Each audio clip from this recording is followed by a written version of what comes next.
Oh man, that's a good question. How did we find out she was pregnant? Since we weren't expecting, it was definitely a surprise for both of us. I totally forgot. I'm serious. If it was a girl, we hadn't contemplated little boy names, but if it was a girl, we knew it would be Darcy Ann.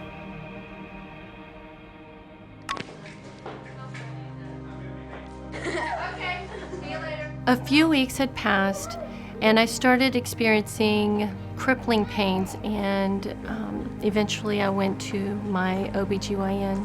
It was a Thursday, so typically on Thursdays we have our dates. She left, I went back to work, and in the middle of a meeting I got a phone call.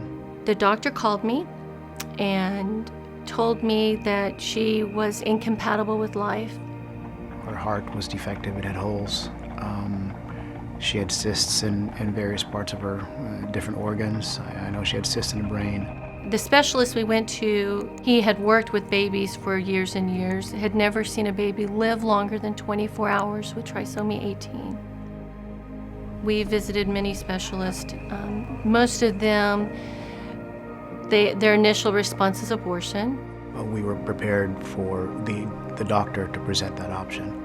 You feel a pressure, you feel this pressure that, are you making the right decision? Because when it's 50-50, whether you're born or not, in the world standards, the child is not worth it, or you don't want the child to go through suffering anyway, so you might as well end it now.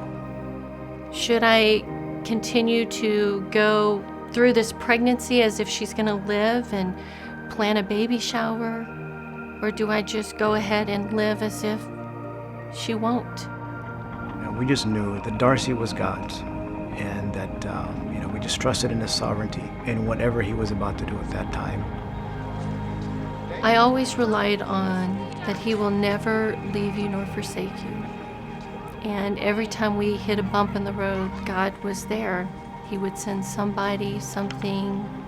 Various families, visited us, called us. But what's more significant is we were surrounded by people we didn't know. People were praying around the world. Thousands even, that were praying for little Darcy. Jesus said, you don't get because you don't ask. So we ask. We ask Jesus every day and every single one of our prayers, Lord, please make Darcy healthy. Please make the diagnosis wrong. And let her be like one of our kids that we can grow old with. After about a month, we went back to the doctor. And he was amazed because he didn't see the brain cyst. They had gone away. And the other conditions were gone as well. So the only remaining thing that was huge were the holes in her heart. There were all little hints that I'm still here, that you're not going to have to walk this journey alone. And I eventually got to the point to where I started believing that I was going to see her born alive. I remember the day that I went into labor. I didn't realize it, but I went into the hospital 10 centimeters dilated. I had no clue because I kept avoiding it, thinking that was going to be the end. Oh, there she comes. When she did come out, one push, she was out. And the doctor questioned the diagnosis on the film. Did it show a total trisomy 18 or just a trisomy 18 mosaic? They said full. Did they? Yeah. But I'll be honest with you, I'm not seeing most of the features. Yeah, I'm not either. She came out screaming. Clenched fist, rocker bottom feet, whatever. I was expecting the worst. She just looked, sounded like a healthy baby. We were thinking, God answered our prayers. Obviously, I'm a bit concerned there may be some distress later. I went outside to use the restroom. On the way back, the head nurse stopped me and said, I lost my son not too long ago, and I just want to let you know that you're about to face the darkest moments of your life. And I just remember just looking at her, feeling sorry for her, but at the same time, realizing that what she's saying is true. Although she didn't have a lot of the outward signs, we knew by that night and the next day she wasn't feeding well, and we knew we were going to have some difficulties. They really didn't give her much of a chance. She said, well, you might as well take her home. Mommy loves. You know, we thought about Job. You know, God gives, God takes away. Blessed be the name of the Lord. Well, we're His, and Darcy was His. So we were going to do our best to take care of the gift. Okay, ready?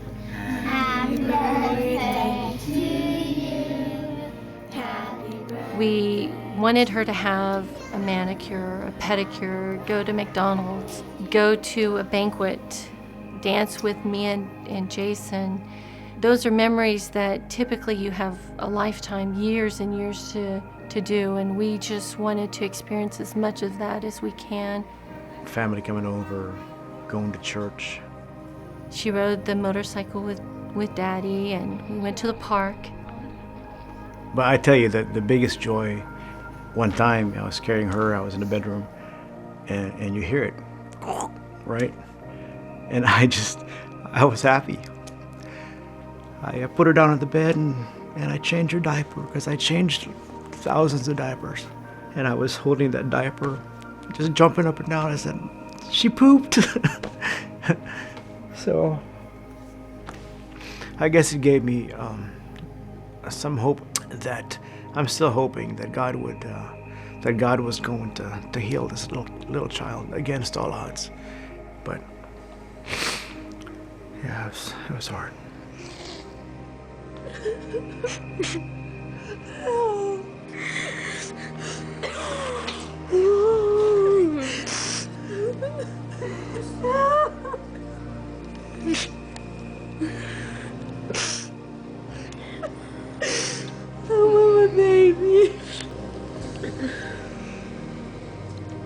I think when you have a terminally ill baby, and even though you're really big on life and support life, there comes a time when you're okay, because you don't want to see them suffer anymore. Darcy, Mommy sings. I love you. It was almost as if Tracy was saying, okay, you know, God, she's yours. You know, whatever happens, we'll accept, I'll accept. But, you know, as Tracy went to bed, and my typical routine is to hold Darcy, and I've got a stethoscope because I like listening to her heart. It just slowed down to nothing. And I knew that was it. And I walked around to Tracy's side, and she slowly woke up. So I remember her looking at me just for a second, and then she looked at Darcy. And this painful, guttural cry. It wasn't a loud cry, but you knew it was from deep within. Because here's a mother that knew that day would come, but when it comes, you know, you still don't believe that it's there. You know, He's a giver of life. You know, why not just give us a little crumb from His table? But He said no.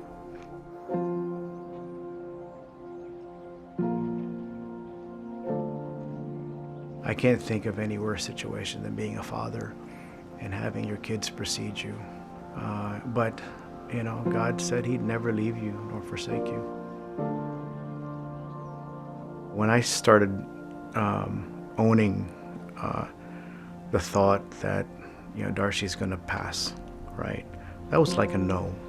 But when God says no, there's always a reason why.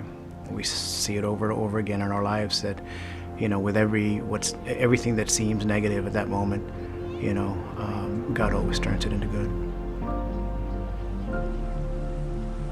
See you soon, Darcy. Knowing that I was going to have to watch my child take her last breath, it's tough. Here's 1,000,000-something kisses. How many kisses is that, Mom? But I learned that I truly do believe that God exists. I believe that He gets you through things that you think you can't go through. He gets you through something you know you cannot walk alone. There you go. Right? All right, he's buck naked. Kissy. Give her a kissy again. If I would have gotten the abortion, there still would have been pain involved with that decision. There was pain involved in carrying her to term, but I would have missed out on all the blessings, all of the people that I met along the way, how God showered our family with mercy and grace. We had 15 days with her that was not supposed to be, and it was the closest to God we have ever been. You know, I didn't give my daughter up, right? It was out of my control. But for God to do that, to give his only son, to die and to experience all that pain for us, you know, I can't even imagine the love that he has for us. You are a little visitor from heaven. You gave us a message and it's been delivered quite clearly. When you go up to heaven, you go thank Jesus for us, okay? I love you.